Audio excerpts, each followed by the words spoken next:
In Search of the Magic Lake. 500 years ago, near Cusco, capital of the Incas, there lived a girl named Ampata with her parents and two old brothers. Her family was poor and farmed the land as best they could to serve their emperor, the Sun King. Alarmed, they learned that the health of the prince, who had been not well since birth, had worsened.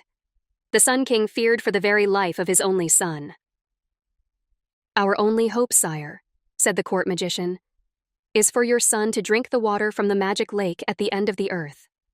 That is where the sky dips so low that it touches the lake's water and charges it with a magical healing power." The Sun King announced that whoever could bring him water from the magic lake at the end of the earth would be richly rewarded. To the Incan people, gold and jewels were so abundant they had no more value than a barrel of corn. It was land, and the honor of joining the royal Inca family, that was a far greater treasure. But to Ampata's two older brothers, it was the opportunity to serve their Sun King that inspired them to beg their parents to allow them to go. "We know we can find the magic lake," they insisted. "The end of the earth is too far," said the father, crossing his arms. The mother agreed, adding, "Panthers, boa constrictors, falls from rocky ledges. Who knows the dangers that could befall you?"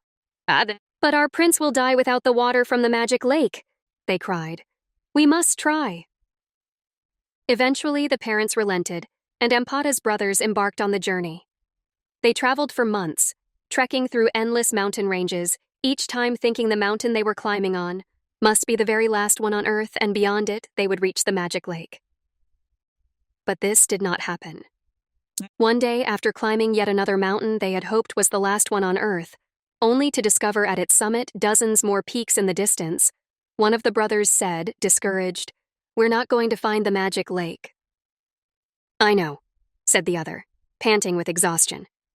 "This is hopeless." "What should we do?" "Look, the harvest is coming and our parents need us back at the farm. Let's take some water from this mountain lake back to the prince. Who knows? We're far from Cusco. Maybe the water will help cure him." They had their doubts, but scooped the jar full of the mountain lake water, sealed it, and presented it to the Sun King at the castle. But when the court magician poured their water into his flask, it sizzled and evaporated in a flash. The court magician frowned. "My magic flask holds only water from the magic lake," said he. "This water is fake. The men are imposters." "How dare you try to trick the royal family?" bellowed the Sun King. "Throw them in prison." News of the young men's fate spread throughout the land. Though her brothers languished in jail, Ampata held out hope since at least they were still alive. "Absolutely not," said Ampata's parents, when she pleaded with them to allow her to go in search of the magic lake too. "We'll have no children left at home," they said. But Ampata implored them, saying it was the only way to win her brother's release from prison. Besides, the Sun King's poor son was worse than ever and had slipped into a coma. His situation was desperate. At last, her mother gave her a bag of toasted corn and nuts, and a llama to keep her company. Sighing, her parents bid their youngest child farewell. On Ampata's first night, she snuggled into the warmth of her llama. But on the second night, her sleep was shattered by the cry of a panther. She couldn't endanger her llama, and so she pointed the way back home for her pet and urged her to go, and quickly. That night, Ampata climbed the trees to spend the night safely out of harm's way.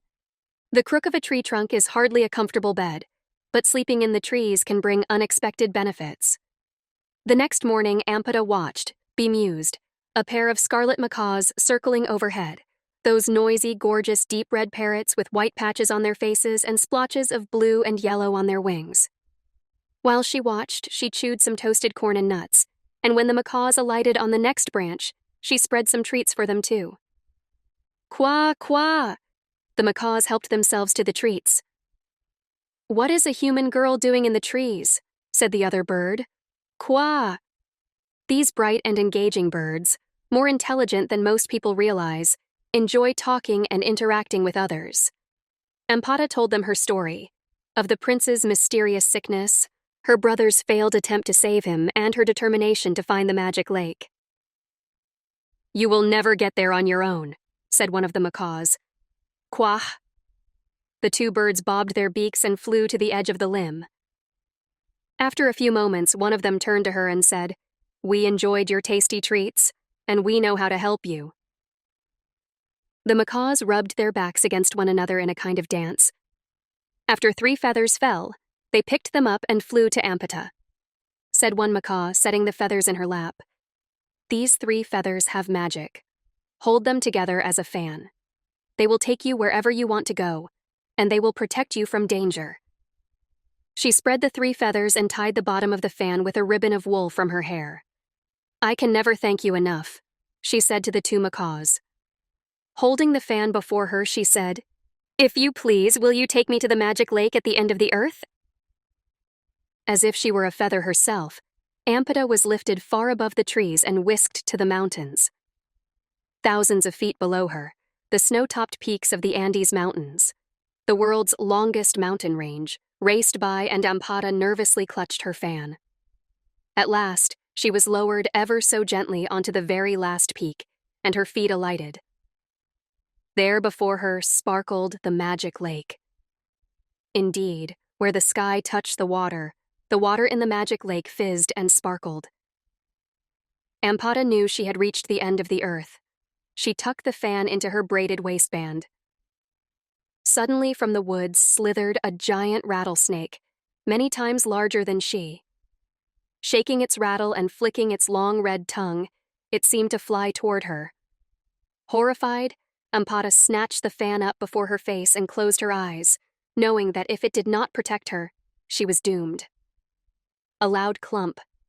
She lowered the fan to just above her nose and was amazed to see the giant rattlesnake had collapsed on the ground. The rattle at the end of its tail, teetering, pitched over. The next moment, a huge red scorpion, snapping its sharp front claws, surprised her from behind. It scampered toward her on its many legs so quickly that she barely had time to raise the fan. Though as soon as she did, the sound of its rushing along the ground toward her stopped. The scorpion lay on its back as if asleep. Its many legs waved in the air and then settled down to rest. Carefully stepping around the scorpion and the rattlesnake, Amputa headed to the shore of the magic lake. Suddenly, a low humming started behind her. Spinning around, she saw what looked like a low, dark cloud. Soon the humming became louder and the dark cloud became bigger and darker. She realized with horror that a swarm of ferocious army ants was about to surround her. Quickly, she shot the fan in front of her face, not knowing if the feathers would protect her from so many ants coming from so many different directions. Yet in the next few seconds, no ants bit her feet and climbed her legs. Trembling, she peeked through the feathers. The swarm of deadly army ants silently lay around her, dead.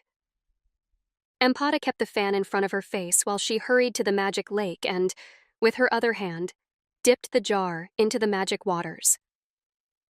As soon as the jar was filled and sealed shut, she gripped the fan and said, "Right away, please. Take me to the castle of the Sun King."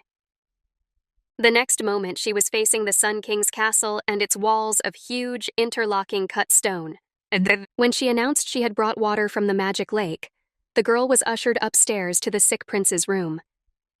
Amputa gave her jar to the court magician, a looming man who regarded her suspiciously. But when he poured the water from her jar into his magic flask and it did not sizzle or disappear, he smiled and glanced at her with excitement. He dipped his finger into the flask and let a few droplets fall onto the lips of the pale-faced young prince. The sick man's lips parted, his tongue flicked out for a moment to taste the water, and then his eyes opened. Everyone in the royal bedroom cheered, and the prince smiled.